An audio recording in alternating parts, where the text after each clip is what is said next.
Ma'asyiral muslimin rahimakumullah. Di ayat yang tadi khatib bacakan di awal pembukaan khutbah dalam surat Ali Imran ayat ke-146, Allah Subhanahu wa taala berbicara tentang sebuah kisah perang. Ayat ini berbicara tentang perang Uhud. Kata Allah, wa ka'ayyim a'udzubillahi minasyaitonir rajim wa ka'ayyim min nabiyyin qatala ma'ahu ribbiyuna katsirun fama wahanu lima asabahum fi sabilillah wa ma dha'fu wa mastakanu wallahu yuhibbus sabirin. Betapa banyak di antara para nabi sejumlah pengikutnya yang berperang di jalan Allah, mereka tidak menjadi lemah, mereka tidak menjadi lesu, dan mereka tidak menjadi pantang menyerah. Dan mereka termasuk orang-orang yang dicintai oleh Allah Subhanahu wa taala, karena Allah mencintai orang-orang yang sabar. Pada ayat ini 3 masalah mental Allah jelaskan secara detail. Allah katakan wa ma dha'fu wa mastakanu lima asabahum fi sabilillah wa mastakanu. Allah menyebutkan tidak menjadi lemah, tidak menjadi lesu, dan tidak patah semangat. Salah satu hikmah, salah satu kajian kita, kenapa begitu detailnya ketika masalah perang ini Allah berbicara masalah mental begitu detail. Karena memang kondisi perang adalah kondisi yang sangat besar tekanan mentalnya, yang sangat besar problematikanya. Pada orang-orang yang berperang, tingkat stres mereka sangat tinggi, bahkan paling tinggi di antara aktivitas yang ada. Para psikolog dan psikiater paham sekali ini. Bagaimana kondisi perang adalah kondisi yang sangat mungkin membuat orang begitu panik. Kondisi perang adalah kondisi yang sangat mungkin yang membuat orang itu stres. Kenapa demikian? Sekurang-kurangnya dia mengalami 3 tekanan besar ketika kondisi perang itu. Tekanan pertama adalah kondisi masa depannya. Ketika orang berperang, dia tidak jelas masa depannya ke depan seperti apa. Pekerjaannya bagaimana, penghasilannya bagaimana setelah ini, cita-citanya bagaimana, tidak jelas. Kenapa? Kondisi perang. Kondisi yang kedua, ketika pasukan akan berangkat perang, stres yang kedua atau tekanan yang kedua adalah dia meninggalkan keluarga yang dia tinggalkan di rumah. Ini juga cukup membuat beban pikiran.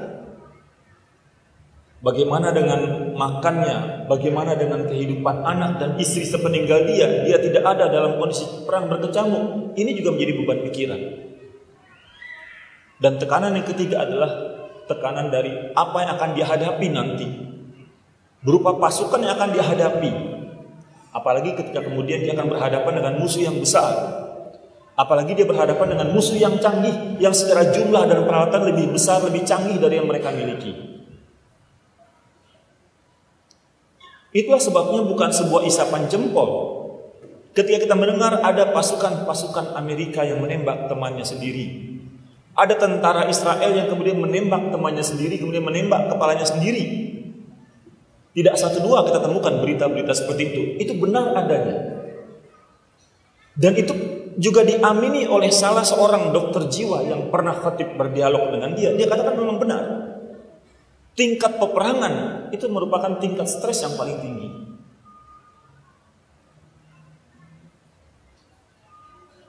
Kemudian ramai diberitakan bahwa pejuang-pejuang Palestina itu banyak membunuh anak-anak kecil. Pejuang-pejuang Palestina menjadikan rakyat sebagai tameng. Pejuang-pejuang Palestina banyak yang kemudian membunuh wanita-wanita Israel. Hadirin hamba Allah berbahagia. Izinkan khatib menyampaikan sebuah terjemahan hadis dari Rasulullah SAW. Bagaimana adab dalam berperang dalam Islam. Bagaimana adab seorang pasukan dalam berperang di dalam Islam.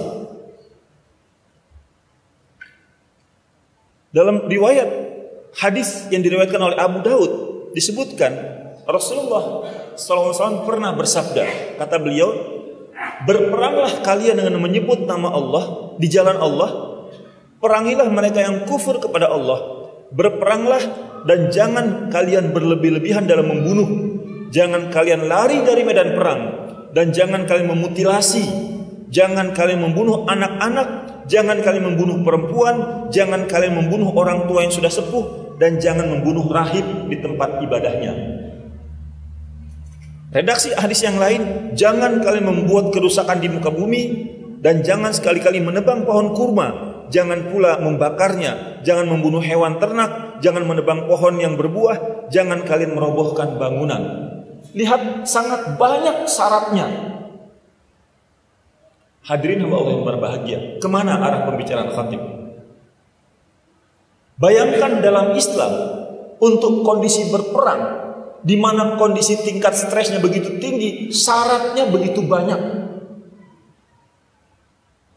Sebenarnya kondisi perang kan kondisi yang ibaratnya seperti tarung bebas. Apa saja sebenarnya bisa saja halal atas nama perang. Tetapi kemudian Islam memasang rambu-rambu yang begitu banyak. Tidak boleh bunuh ini, tidak boleh bunuh itu, tidak boleh bunuh anak-anak, wanita, tidak boleh bunuh rahim, tidak boleh menebang pohon yang berbuah, tidak boleh merusak bangunan, dan lain sebagainya. Artinya apa? Ternyata dalam kondisi aktivitas perang dengan tingkat stres yang begitu tinggi pun, umat Islam masih terkendali. Stabilitas emosi dan ruhiyah kaum muslimin masih terkendali dengan baik. Maka kalau merujuk kepada hadis ini, mustahil berita yang mengatakan bahwa pasukan Palestina, pasukan Gaza akan seperti itu terhadap tentara Israel. Malah yang khatib dengar sendiri dari orang yang bisa dipercaya, dalam 10 tahun tahanan terdapat satu dokter khusus yang merawat tahanan-tahanan yang ditawan oleh pejuang-pejuang Palestina. Adabnya jelas. Kalau dalam kondisi stres begitu rupa, kaum muslimin, para pejuang, orang-orang yang berperang masih bisa mentaati aturan ini, artinya emosi mereka terkendali dengan stabil pada kondisi perbuatan yang luar biasa tekanannya. Bandingkan dengan kondisi yang kita dengar akhir-akhir ini. Cukup banyak kita temukan kasus-kasus bunuh diri di negeri kita. Dan kalau kita tilik lebih jauh, apa penyebab bunuh diri, kita pun geleng-geleng kepala. Untuk hal yang sangat-sangat sepele, yang sangat-sangat sederhana, gampang saja. Generasi sekarang menghabisi hidupnya, mengakhiri hidupnya. Ada yang karena pernikahannya tidak disetujui, merasa semuanya sudah buntu jalan, dan mereka ambil jalan pintas, bunuh diri. Ada yang minta dibelikan motor kepada orang tuanya. Motor sudah dibelikan sebenarnya. Tetapi untuk membeli motor itu, STNK-nya mesti diurus dulu. Dan untuk mengurus STNK perlu waktu antara 1 minggu dan 2 minggu. Motor belum bisa diambil. Kata orang tuanya, tunggu dulu seminggu sampai STNK-nya jadi. Tidak terima dan menganggap orang tuanya tidak memenuhi keinginannya. Akhirnya bunuh diri. Lihat bagaimana eskalasi masalah yang ada pada mereka-mereka yang gampang saja bunuh diri tadi, dengan eskalasi masalah yang ada pada pejuang-pejuang Gaza. Dalam kondisi berkecamuk seperti itu, mereka bukan tidak tahu bahwa kampung mereka dibom. Mereka bukan tidak tahu bahwa istri mereka telah gugur. Mereka bukan tidak tahu bahwa anak mereka, adik mereka, kakak mereka, orang tua mereka, semuanya sudah wafat. Mereka bukan tidak tahu itu. Tapi tidak ada tuh yang desersi dari pasukan. Kenapa? Stabilitas emosi mereka luar biasa. Dan pada saat yang sama, kalau kita meneropong bagaimana kondisi-kondisi bunuh diri yang terjadi di negara kita, juga lagi-lagi stabilitas mereka sangat memprihatinkan. Stabilitas ruhiyah mereka sangat memprihatinkan. Maka kalau kemudian pertanyaan yang muncul kepada kita, apa rahasianya? Apa resepnya? Kenapa mereka begitu rupa? Bisa tenang, bisa santai, bisa enjoy, bisa tidak panik, bisa mentaati aturan-aturan dalam peperangan. Kuncinya adalah mereka dekat dengan Al-Quran. Mereka dekat dengan Allah Subhanahu wa Ta'ala. Mereka nothing lose dengan peperangan ini. Kenapa? Mereka berperang karena Allah.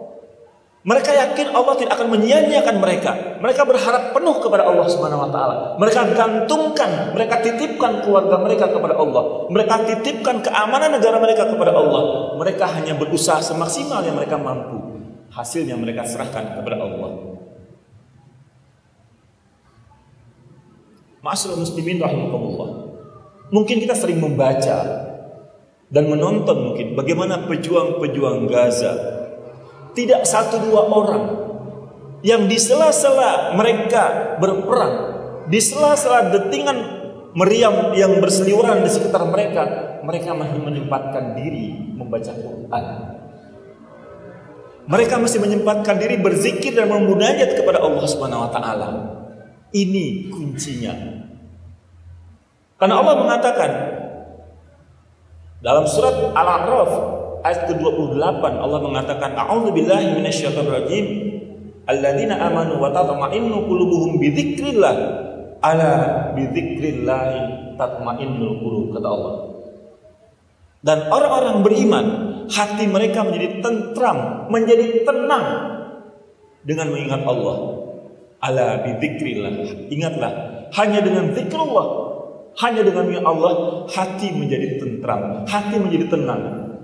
Orang boleh menganggap itu perkara besar, tapi kemudian bagi orang-orang beriman, dia ingat kepada Allah. Dengan zikrullahnya, dia tidak sampai goncang, dia tidak sampai stres, dia tidak sampai melakukan hal-hal yang di luar nalar dan logika. Hadirin hamba Allah berbahagia. Bukankah dalam peperangan Palestina, dalam peperangan Gaza dan Israel, yang banyak terdengar itu adalah kemarahan warga Israel kepada pasukannya. Padahal korban dari pihak mereka masih di bawah 1.000. Bandingkan dengan 24.000, nyaris lebih mungkin, dari yang gugur di penduduk Gaza. Tapi pernahkah kita mendengar atau menonton yang sangat mungkin itu dipublikasikan oleh Israel kalau itu ada? Permintaan, kemarahan dari warga Gaza kepada pejuang Palestina yang gara-gara mereka kami dibom, yang gara-gara mereka rumah sakit kami dihancurkan oleh tentara Israel. Pernahkah kita mendengar kutukan, kemarahan, atau komentar miring saja dari warga Gaza? Ternyata tidak ada. Lagi-lagi, apa kuncinya? Kematangan mental, kepasrahan yang penuh kepada Allah Subhanahu wa taala. Inti yang ingin khatib sampaikan dalam khutbah yang singkat ini adalah bagaimana dalam kondisi apapun kita mencoba untuk berserah diri kepada Allah Subhanahu wa taala. Kita mencoba untuk dekat kepada Allah Subhanahu wa taala karena kita yakin bahwa Allah Subhanahu wa taala akan menolong kita. Karena kita yakin dan sadar bahwa tidak ada yang mustahil bagi Allah, tidak ada yang tidak mungkin bagi Allah Subhanahu wa taala. Kalau kita tilik dan kita kaji sedikit lanjutan dari ayat ke-146 ini, kita lihat ke ayat 147-nya. Lihat bagaimana kondisi pasukan yang sedang berperang itu. Apa doa-doa yang dia panjatkan? Dikatakan, a'udzubillahi minasyaitonir rajim, wa ma kana qaulahum illa an qalu rabbana ighfir lana dzunubana. Ya Allah, dan doa-doa mereka, perkataan mereka tidak lain adalah Rabbana ighfir lana dzunubana, ya Allah ampuni dosa kami. Lihat, dalam kondisi perang seperti itu, permintaan pertama yang mereka minta kepada Allah, ya Allah ampuni dosa kami. Di mata mereka yang dekat dengan Allah, dosa kepada Allah itu besar. Masalahnya, itu yang mereka minta pertama kali. Bayangkan bagaimana tidak Allah memberikan ketenangan kepada mereka. Kalau seperti ini perangai mereka, kalau begini tingkah laku mereka, dalam kondisi yang luar biasa penuh tekanan, yang mereka minta pertama kali, ya Allah ampuni kami, ya Allah. Ya Allah jangan marah kepada kami, ya Allah. Ini lihat kestabilan yang luar biasa dari mental seorang muslim. Kemudian permohonan yang kedua, wa israfana fi amrina, dan sikap berlebih-lebihan kami atas urusan kami. Mereka bermuhasabah, mereka khawatir kalau seandainya Allah marah karena ada sikap-sikap yang berlebihan dalam urusan mereka. Makan yang berlebihan, berbicara yang berlebihan, bertingkah laku yang berlebihan, dan lain sebagainya. Itu mereka lebih takuti ketimbang musuh yang ada di depan mata. Kemudian permohonan yang ketiga, wathabbits aqdamana, dan kokohkan pendirian kami, Allah. Jangan sampai hanya karena masalah ini kemudian kami goncang, kami condong kepada kekufuran, kami condong kepada kepada jalan Engkau ya Allah Subhanahu wa taala. Itu yang mereka minta. Perhatikan 3 doa pertama permohonan kepada Allah Subhanahu wa taala agar diri mereka diselamatkan dari murkanya Allah Subhanahu wa taala. Baru yang terakhir permohonan mereka, wansurna 'alal qaumil kafirin, dan tolonglah kami Allah dari orang-orang yang kafir. Dari sini hadirin hamba Allah berbahagia, kuwatus silah billah, kekuatan hubungan kita dengan Allah Subhanahu wa taala adalah kunci kita menjalani problematika kehidupan ini. Hidup ini banyak problem, hidup ini banyak masalah. Besar kecilnya masalah tergantung dari suasana hati kita. Kalau suasana hati kita jauh lebih dalam, jauh lebih lapang daripada masalah yang ada, maka masalah sebesar apapun akan sempit bagi hati kita, akan kecil bagi hati yang luas. Dan keluasan hati kuncinya adalah zikrullah, zikir kepada Allah Subhanahu wa taala. Sebaliknya, bagi hati yang jauh dari rahmat Allah, jauh dari keridhaan Allah Subhanahu wa taala, jauh dari minat Allah Subhanahu wa taala, masalah-masalah yang sepele membuat mereka besar dan di mata mereka besar, dan mereka tidak tahu jalan keluarnya. Tidak jarang saking bingung dan putus asanya, mereka kemudian mengambil jalan pintas berupa bunuh diri. Ini 2 fenomena dan contoh yang sangat kontras ada di dalam mata kita. Mudah-mudahan kita semua yang hadir di tempat ini bisa kembali meningkatkan, menguatkan hubungan kita, kedekatan kita dengan Allah Subhanahu wa taala. Mulai kita bermunajat dan berzikir kepada Allah Subhanahu wa taala, mendekatkan diri kita kepada Al-Qur'an, sehingga akhirnya bukan hanya ketenangan yang kita dapatkan, tetapi keridhaan dari Allah Subhanahu wa taala, ganjaran pahala yang berlipat ganda juga akan kita dapatkan. Semoga Allah Subhanahu wa taala memberkahi kita semua. Fa'tabiru ya ulil absar la'allakum turhamun. Alhamdulillah. Alhamdulillahilladzi khalaqal mauta wal hayata liyabluwakum ayyukum ahsanu amala. Asyhadu an la ilaha illallah wahdahu la syarika lahu wa asyhadu anna Muhammadan abduhu wa rasuluhu sallallahu alaihi wasallam la nabiyya ba'dahu. Allahumma shalli ala Muhammadin wa ala ali Muhammadin kama shallaita ala Ibrahim wa ala ali Ibrahim wa barik ala Muhammadin wa ala ali Muhammad kama barakta ala Ibrahim wa ala ali Ibrahim fil alamin innaka Hamidum Majid. Ma'asyiral muslimin rahimakumullah, di bagian yang kedua ini khatib ingin mengingatkan kepada kita. Tadi pengurus menyampaikan kepada kita bahwa hari ini adalah tanggal 7 Rajab. Berarti kita sudah memasuki bulan Rajab, sudah memasuki hari yang ke-7 dari bulan Rajab. Bulan Rajab adalah satu di antara 4 bulan haram. Bulan haram adalah bulan di mana ketika kita melakukan kebajikan, Allah lipat gandakan kebajikan di dalamnya. Dan ketika kita melakukan kemaksiatan, juga Allah lipat gandakan dosa akibat perbuatan maksiat kita. Bulan Rajab juga adalah bulan yang ketika sudah memasuki bulan itu, ingatan kita, fantasi kita, atau imajinasi kita, orientasi kita, kerinduan kita sudah seharusnya kita sampaikan kepada 2 bulan setelah itu, yaitu Ramadan. Artinya apa? Ketika hari sudah memasuki bulan Rajab, sudah sepantasnya kita bersiap-siap, mengencangkan sarung kita, membuat rencana, membuat planning apa yang akan kita perbuat untuk menyambut bulan suci Ramadan. Sudah saatnya kita meningkatkan amal ibadah kita, meningkatkan bacaan-bacaan Quran kita, amal soleh kita, untuk pada akhirnya kita lebih tingkatkan di bulan Sya'ban, dan pada akhirnya kita panen di bulan Ramadan dengan meningkatkan dan memaksimalkan ibadah Ramadan yang telah kita biasakan sebelumnya, ibadah-ibadah tersebut di bulan Rajab dan di bulan Sya'ban. Semoga Allah Subhanahu wa taala memberkahi kita di bulan Rajab, memberkahi kita di bulan Sya'ban, dan pada akhirnya menyampaikan usia kita untuk sampai di bulan suci Ramadan.